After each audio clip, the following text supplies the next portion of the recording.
అండి.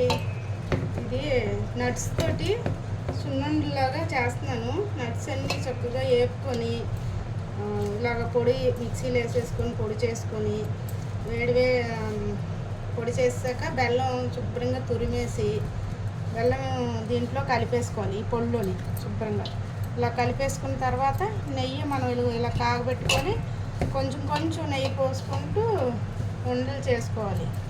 ఇట్లాగా ఇలా పోసుకొని ఉండలు చేసేసుకుంటే మంచిది.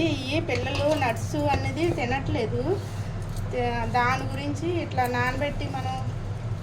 నానబెట్టి పెడితే తినట్లేదు.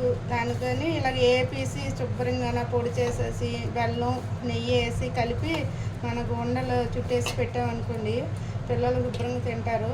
ఇది ఆరోగ్యానికి చాలా మంచిది. పిల్లలకి అన్ని రకాలు ఉంటాయి కనుక ఈ నట్స్ అనేవి మన పిల్లలు బాగా ఆరోగ్యంగా ఉండాలంటే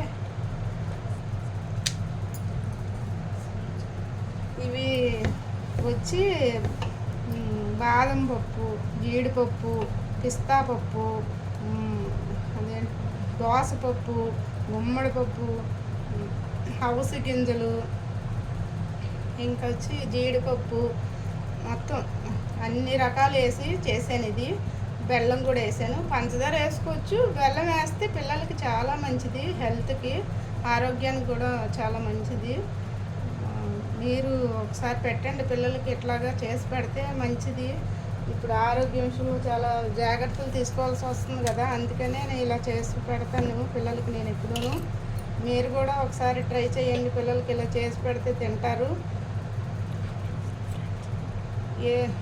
ఏగించి ఇట్లాగా శుభ్రంగా వేగించుకొని పొడి మిక్సీ వేసేసుకొని ఇలాగ బెల్లం కలిపేసి వేడి నెయ్యి పోస్తే మనకి కొంచెం కరుగుతుంది. ఈ బెల్లం కూడా ఇలా ఉండలు అయిపోతాయి. చక్క పిల్లలు సాయంత్రం వచ్చినప్పుడు ఒక వండి ఇచ్చేసి ఒక గ్లాస్ పాలు ఇచ్చామనుకోండి చాలా మంచిది, అంటే చాలా మంచిది. ఇది దీంట్లో బెల్లంలో ఐరన్ ఉంటుంది. ఈ నట్స్ అన్నీ చాలా ఆరోగ్యమైన ఇవి ఆరోగ్యమని అంటాం కదా, బాదం పప్పు, జీడిపప్పు అన్నీ. దానివల్ల అన్ని నెయ్యి పిల్లలకి చాలా మంచిగా పెట్టాలి. ఎందుకంటే నెయ్యి అనేది ఎముకలకి చాలా శక్తివంతమైంది. ఎముకలు పొడిబారుకుంటుంటాయి. ఇది పెద్దవాళ్ళు చిన్నపిల్లలు అందరూ తినవలసింది. ఈ లడ్డూలు చాలా మంచిది. ఆరోగ్యానికి మాత్రం విషయంలోని మనం ఉదయానికే నానబెట్టి ఇలాగ ఇవ్వడం అది అవ్వట్లేదు మనకి. ఇట్లాగ అనుకోండి చేసి పెట్టుంటే పిల్లల్ని తీసుకొని తినమన్నా తింటారు. అట్లా చెయ్యండి. మీరు ఒకసారి ట్రై చేయండి. ఇట్లాగా చేసి చూడండి. నేను ఎప్పుడు ఎలా పెడతాను, మీరు కూడా ట్రై చేసి చూసి పెట్టండి పిల్లలకి. మంచిది.